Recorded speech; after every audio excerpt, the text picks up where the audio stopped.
자, 그럼 1억을 가지고 우리가 이제 건물을 산다. 건물을 산다. 현금 1억으로 꼬마 빌딩 주인 될 수 있는 노하우를 제가 전수해 줄게요. 노하우를 제가 전수해 줄게요. 정말 충분히 가능한 물건을 제가 하나도 아니고 2개를 준비했어요. 오, 대박이다. 실제 나오는 거. 제가 사고 싶다는 생각하에 임장을 해서 매물을 찾은 거죠. 입구 없는 거 아니에요? 건물하고 건물 사이에 있어서 그런 거 있어요. 남의 건물 통해서 뒷문으로 들어가는 건물 있어요. 그럼 저희도 가서 진짜 마음에 들면 계약을 할 수도 있는 오늘 거예요? 수빈이가 계약할 수 있는 거예요, 그러면? 일단 월세집에서 빨리 탈출을 해야 맞다, 순서가 있다, 순서가 있습니다. 1억을 모았다고 가정해서 현장을 나가서 그런 물건을 찾는 임장 활동 가르쳐드리도록 할게요. 여기는 좀 주택가네? 주택가죠. 그래도 대로변인데?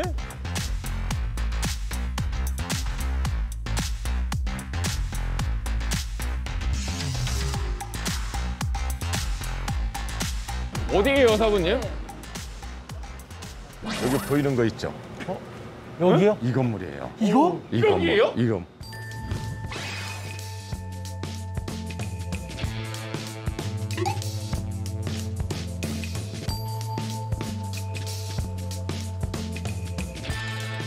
아니, 근데 이게 이것도 건물이에요, 부동산? 건물이죠. 이건 집 아니에요, 집? 그러니까 1층은 상가, 네. 위에 층은 주택. 위에 살면은 본인 집도 되고 밑에 층에 월세 들어오고.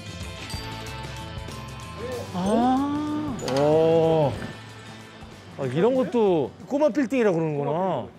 이 건물 보면은 대로변에서 바로 보이죠. 네. 골목이긴 한데 이 반 정도 이상이 네. 대로변에서 보이잖아요.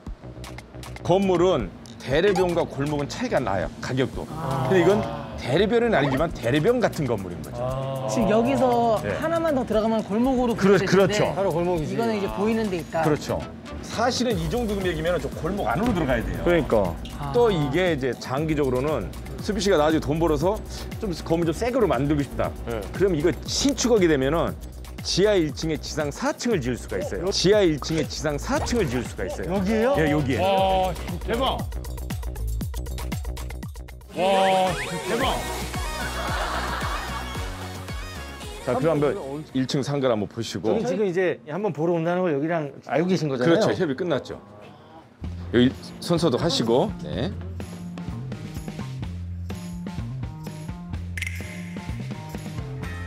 이게 40분 가까이 돼요. 큰 땅이에요.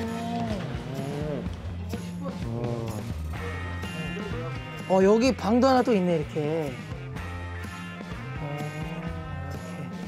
자, 어느 느낌이요? 그러니까 여기 딱 들어오면 사실 네. 딴 걸로 보는 게 아니고 그냥 식당으로 보죠. 그렇죠. 식당 왔네. 식당이니까 상가.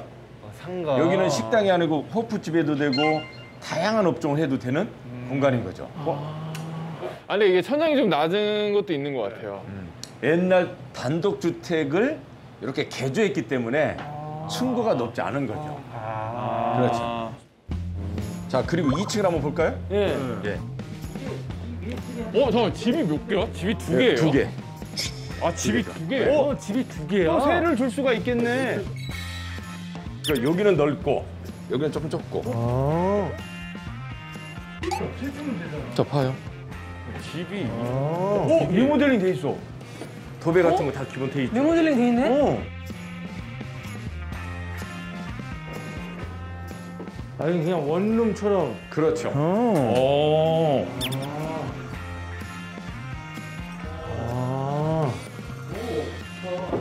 옆에 넓은 데서 본인이 거두면 좋겠죠. 여기는 이제 세를 두고. 그렇죠. 옆에 넓은 데서 본인이 거두면 좋겠죠. 바로 옆에서. 여기 약간 게스트하우스식으로. 그것도 괜찮지. 근데 현장 딱 보니까 네. 어떤 느낌이었어요? 사실 빌딩 우리가 생각하는 빌딩은 지금 이 형태는 아니거든. 그러니까 처음에 왔을 때는 이게 왜 빌딩이에요라고 저도 아까 여쭤봤던 게 이것도 빌딩인가? 우리가 볼 때 이거 약간 주택 느낌인데. 이것도 건물이에요? 부동산? 건물. 이건 집 아니에요? 집? 맞아요. 느낌인데? 지금 이 건물은 이제 1981년도에 지은 건물이에요. 와, 오래됐다. 오래됐죠. 그러니까 일반인들이 이런 걸 보고 아 너무 낡았네 이렇게 표현하는데 그런데 부동산을 막 배우자를 고르듯이 결혼 상대자 고르듯이 고르는 사람들이 있어요. 정말 평생 가지고 가야 될 그런 상품으로 네. 그렇게 보시면 안 돼요. 그렇게 보시면 안 돼요. 제가 그러는데. 부동산은요 나하고 헤어지기 좋은 부동산을 선택해야 돼요. 네? 진짜요? 헤어지기 좋은 부동. 헤어지기 좋은. 결혼은 내가 좋아하고 나하고 맞는 사람은 결혼해야 되지만은 네. 부동산은 그렇게 생각할 필요는 없어요. 내가 팔려고 내놨을 때 많은 사람들이 좋아하고 인기 있는 그런 상품이면은 빨리 팔리고 현금 필요하면 빨리 팔 수도 있고.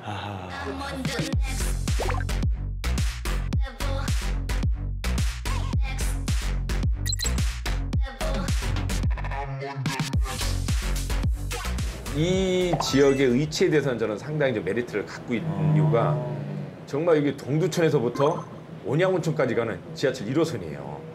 가장 긴 노선이죠.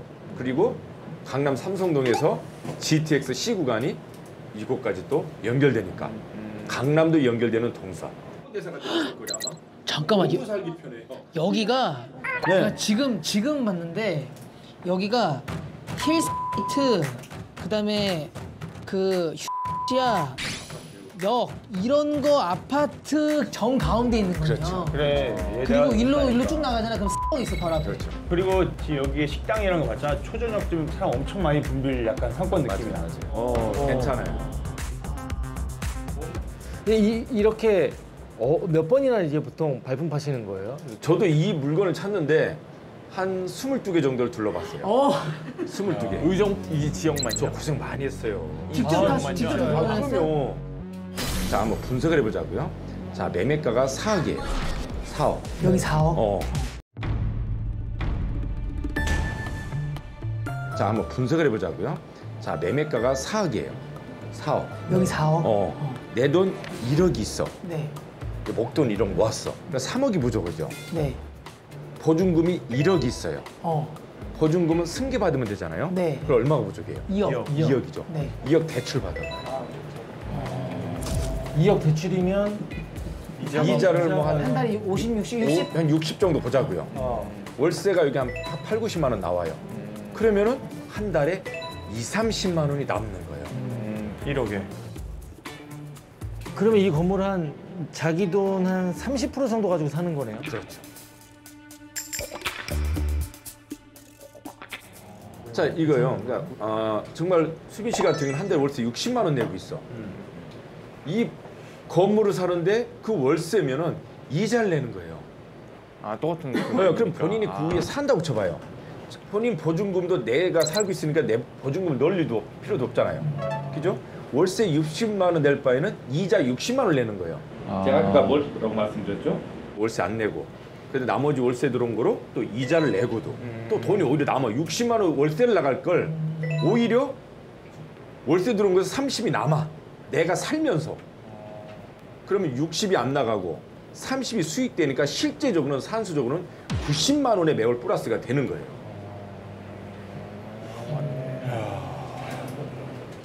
지금 조금씩 어디 동거할 데가 없나 뭐 이런 생각을 해보겠죠. 만약에 1억 모으면 처음에 뭐 하려고 그랬어요? 1억 모으면? 전세죠 무조건. 집 전세집을 구할 생각을 하지 이런 데를 찾아봐가지고 이렇게 할 생각은 전혀 못하죠 사실.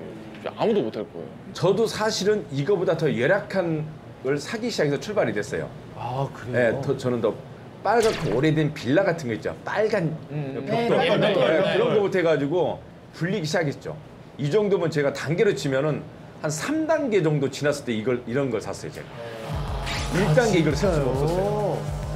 옛날 건물들을 사야 되는 거구나. 일반인들은 그냥 깨끗한 도시에 있는 아파트 한 채를 살려고 하는데 내가 11억 어떻게 모아? 택도 없어. 그러니까 포기하는 거예요. 우리는 지금 막 다 돼 있고 깔끔하고 이런 거 다 따지고 싶은데 돈도 없으면서 그런 거 따지면은 네. 말도 안 되는 말도 안 되는 거죠. 말도 안 되는 거죠. 자기 현실을 무시하고 그러니까 출발 자체가 안 되는 거예요. 맞아. 그게 제 입장에서 안타까운 거죠. 젊은 친구들한테. 그런데 이런 걸 보고 2030 세대들이 아 이것도 아까 불편함이라 했잖아요. 야 집이 좀 불편하면 되겠구나. 본인들도 그렇게 발품을 팔고 돈이 준비되기 전에 아 얼마 정도의 돈이 있으면 가능하구나. 저 정도 월세가 얼마 정도 몇 평인데 공부를 하잖아요. 이 공부가 엄청 중요한 거예요. 그래서 정말 근데 이제 꼬마 빌딩을 보는 어떤 팁이 있나요? 팁이 있죠. 제가 준비를 했어요 좀. 아 I'm on the next level. 땅 크기가 똑같은 거예요? 딱 면적이 똑같아. 땅 크기는 똑같고. 그러니까 밖에서 봤을 때 전면 좁은 뒤로 긴 가게 건물인 거고 이거는 뒤가 짧고 옆으로 넓은 거. 요건 중간인 거. 하늘에서 봤을 때 꼬마 빌딩 선택할 때 똑같은 면적이다. 대로변에 있다. 어떤 게 가장 좋은 모양일까요? 저는 2번.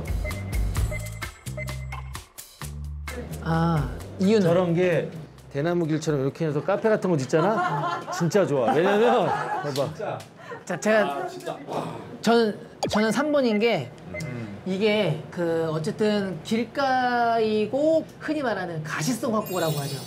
그 전면이 넓어야지 그 더 넓게 보이고 그리고 그 업장에 내는 것도 잘 보이기 때문에 저런 데일수록 더 많은 임차인을 구성할 수가 있죠. 극과 극의 답이에요. 기가 막힌 정답이고 엉망진창. 말도 안 되는 논리. 그래서 3번은 비싸. 2번은 싸게 사서 거기다 아이디어로 띄우면 된다니까. 자, 왜 그러냐면은 건물에 출입구가 있어야 되겠죠. 네. 출입구가 어느 정도 날라갔다고 쳐. 그 다음에 주차장 입구가 있어야 되잖아요. 주차장 입구도 또 빠져. 그럼 상가가 전면이 더 줄어들겠죠. 그럼 저는 이게 너무 획일화돼 있다고 생각해요. 주차장 앞에 안 놓고 뒤로 빼면 되잖아. 뒤로. 그러니까 저기 주차장 입구는 있으니까. 그럼 차가 어떻게 들어가야 돼? 지금 승기가 말한 게 2번이 더 쌀 거라고 하잖아요. 근데 저런 똑같은 도로에 평당 가격은 다 똑같아요. 그렇죠. 그럼. 아 진짜요? 그러니까 더 좋은 건물을 사는 게 맞는 거예요. 그러니까 우리가 이걸 더 이해를 쉽게 하려면 우리 길 다니다가 유명 프랜차이즈들은 본점에서 상권 조사를 해요. 유동인구나 이런 전면 다 체크하거든요. 유명 프랜차이즈 장사되는 우량한 업종들은 전면이 다 넓어요. 줄자 가지고 재요. 그래서 이런 것보다는 대부분 최소 요거 1번 아니면은 3번이에요. 아니 그러면 저 2번은 누가 산 거예요? 승기가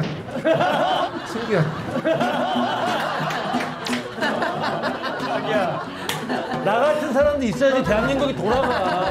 맞아요. 다 3번만 살려고 그러면 안 되지. 그렇죠. 팁을 또 하나 말씀드릴게요. 저 같은 경우는 보폭이 기본적으로 한 75에서 80cm 정도 돼요. 한 걸음이. 그럼 이런 땅을 보든가 건물 보러 오면은 입구부터 땅이 전면에 몇 미터든지 걸어가면 재면 돼요. 대충. 10걸음이면은 7.5m 정도 전면 폭이구나.